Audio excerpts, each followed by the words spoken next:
All right, some breaking news to report here at CBS News. As we were waiting for House Speaker Nancy Pelosi to start her weekly press conference on Capitol Hill, we got word that she tested positive for COVID-19. Scott MacFarlane was in the room when that briefing was canceled, and he's joining us now with more details. Scott, what can you tell us? Well, we were dispatched out of the room just moments ago, and the announcement came in that Speaker Nancy Pelosi has asymptomatic COVID. She is just the latest member of Congress to test positive. It's been happening with some frequency. It was just a few weeks ago the U.S. House ended its mask mandate on the House floor and in House committee rooms. It was deemed at that point to be a lower risk, yet COVID keeps spreading. There was a potential spreader event here in Washington this weekend, the annual Gridiron Dinner. Speaker Pelosi was not at that event, but many people at the epicenter of power in Washington were at that event and have been in proximity with any number of members of Congress. We'll also flag this. In the past 24 hours, Speaker Pelosi was next to President Biden, as you see in that image, and near the other members of the House leadership, the Senate leadership. So we'll be seeing what other potential alerts, tests, or notes go out over the next 24 hours. But Speaker Nancy Pelosi has just canceled a press conference scheduled here for a few moments ago after her staff announced she's tested positive. Scott, do we know anything about any possible symptoms? I presume that she's vaccinated and boosted and all that good stuff, but what about her symptoms? Initial reports from her staff that this is an asymptomatic COVID case. We've seen other announced asymptomatic COVID cases in the past 24 hours. U.S. Attorney General Merrick Garland among them, but it's worth underscoring. This has been an active week here in Washington, D.C.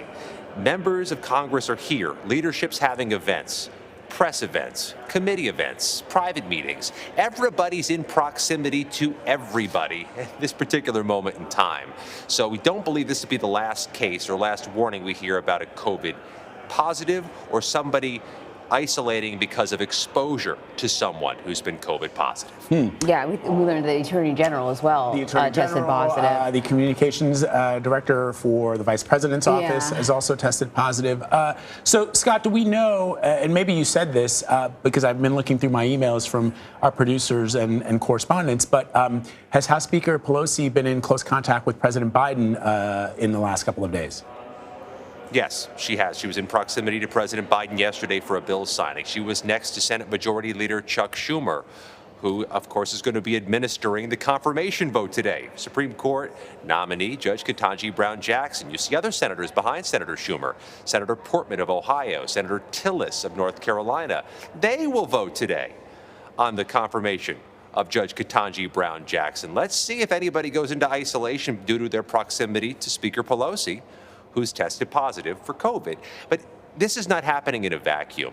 There has been, over the past few months, a pretty fierce fight, in fact, a political fight in the Capitol over the COVID precaution measures that remain in place. There still is a limitation on tourist visits, though they've reopened the doors in the past few days to some tour groups. There was, until the first week of March, a mask mandate on the House floor that Republicans have been criticizing Speaker Pelosi over.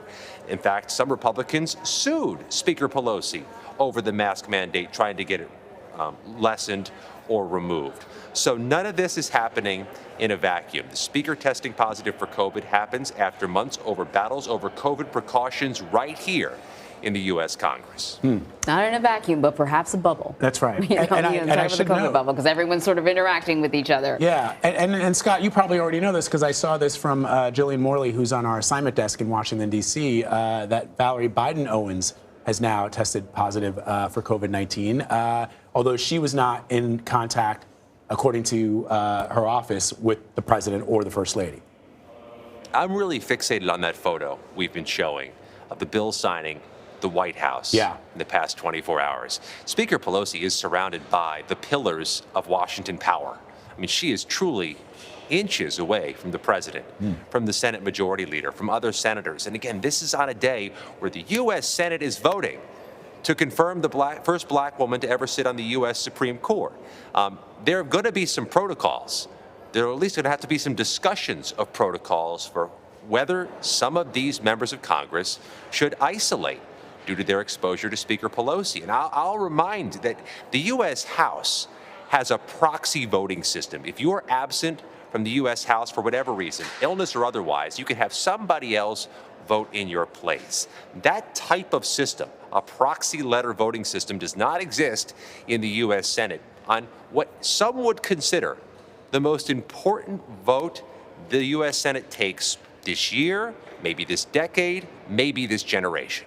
So, Scott, I don't know if you would know this or not. Is there a contingency plan, say, and let's hope this doesn't happen, we have senators who test positive and can't show up for the vote? Yeah, that's the question I'm getting at, and I think ultimately that's what we're going to be bird-dogging Senate leadership over, trying to find out if they're going to change the structure or the timing. This vote was destined to happen mid-afternoon, though with the U.S. Senate always manage expectations. If they say mid-afternoon, it'll be late afternoon and early evening. That being said, the person in charge, ultimately in charge, is the Senate Majority Leader, and the Senate Majority Leader was standing to Speaker Pelosi's right yesterday. So that's the question, Anne-Marie, we're going to have to bird dog over the coming minutes and the coming hours. Yeah. Scott, really glad you were able to, get here in time to talk to us about this. Thank you very much. Thank you.